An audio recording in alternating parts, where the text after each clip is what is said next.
তখন রাসূলুল্লাহ সাল্লাল্লাহু আলাইহি ওয়াসাল্লাম তাকে উদ্দেশ্য করে বললেন, শোনো, তুমি জীবিত থাকা অবস্থায় যদি সম্পত্তি বন্টন করে দাও, সে ছেলে হোক আর মেয়ে হোক সমান সমান পাবে।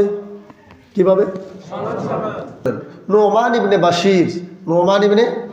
বাশির, বুখারী শরীফ হাদিস নাম্বার 1623, মনে রাখবেন, বুখারী শরীফ হাদিস নাম্বার 1623।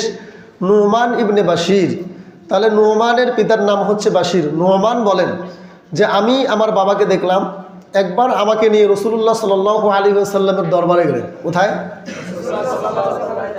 রাসূলুল্লাহ সাল্লাল্লাহু আলাইহি ওয়াসাল্লামের দরবারে গেলেন। বুখারী শরীফ হাদিস নাম্বার 1623। فقال رسول الله صلى الله عليه وسلم يا بشير ألك ولد سوى هذا؟ قال نعم. فقال فلا تشهدني أقل لهم وهبت له مثل هذا। এবার দেখেন সম্পত্তিটা বন্টন কিভাবে হয়। রাসূলুল্লাহ সাল্লাল্লাহু আলাইহি ওয়াসাল্লামের দরবারে বাশির তার ছেলেকে নিয়ে উপস্থিত হলেন। নুমান ইবনে বাশির রাদিয়াল্লাহু তাআলা আনহু বলেন, আমার আব্বা আমাকে কিছু সম্পদ দান করেছেন। কি করেছেন? কিছু সম্পদ আমাকে দিয়ে দিয়েছেন। দিয়ে দেওয়ার পরে এবার রাসূলুল্লাহ সাল্লাল্লাহু আলাইহি ওয়াসাল্লামের কাছে আমাকে নিয়ে গেলেন।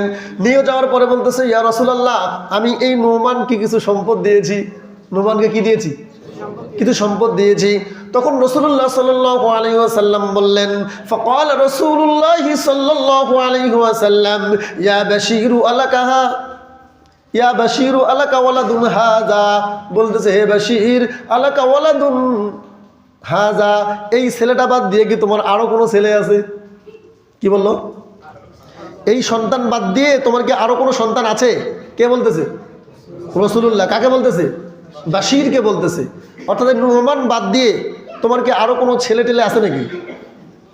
তখন রাসূলুল্লাহ সাল্লাল্লাহু আলাইহি সাল্লাম বললেন যে নাম, হ্যাঁ। না, তখন এই যে বাশীর বললেন যে হ্যাঁ, আমার আরো ছেলে পেলে আছে।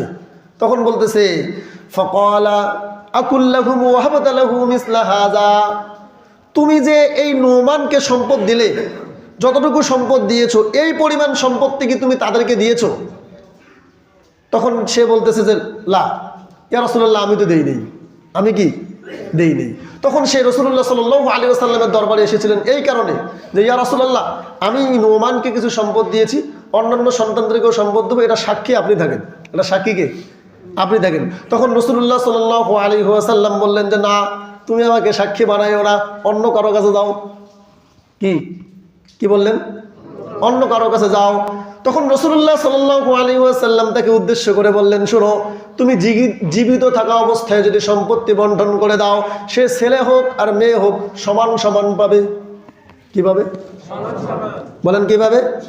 সমান সমান পাবে। কারণ তুমি এখনো জীবিত আছো। জীবিত আছো জন্য তোমার সন্তানদেরকে যদি তুমি সম্পদ বন্টন করতে চাও, তাহলে সে ছেলে হোক কিংবা মেয়ে হোক, তাকে তুমি সমান সমান করে বন্টন করে দিবে। তবে হ্যাঁ, তুমি যদি মনে করো যে আমি ওয়ারিশ হিসেবে লিখে দেব, তাহলে যখন তুমি মরে যাবে, মরে যাওয়ার পরে এবার তোমার সন্তানদের মধ্যে অন্যান্য বিচারকরা কিংবা তারা নিজেরা যেটা বন্টন করে দিবে, সেটা হবে ওই যে 2 ভাগ আর 1 ভাগ। জি, তখন পাবে অংশ সূত্রে, তখন পাবে ওয়ারিশ সূত্রে। হিসাব কি ক্লিয়ার?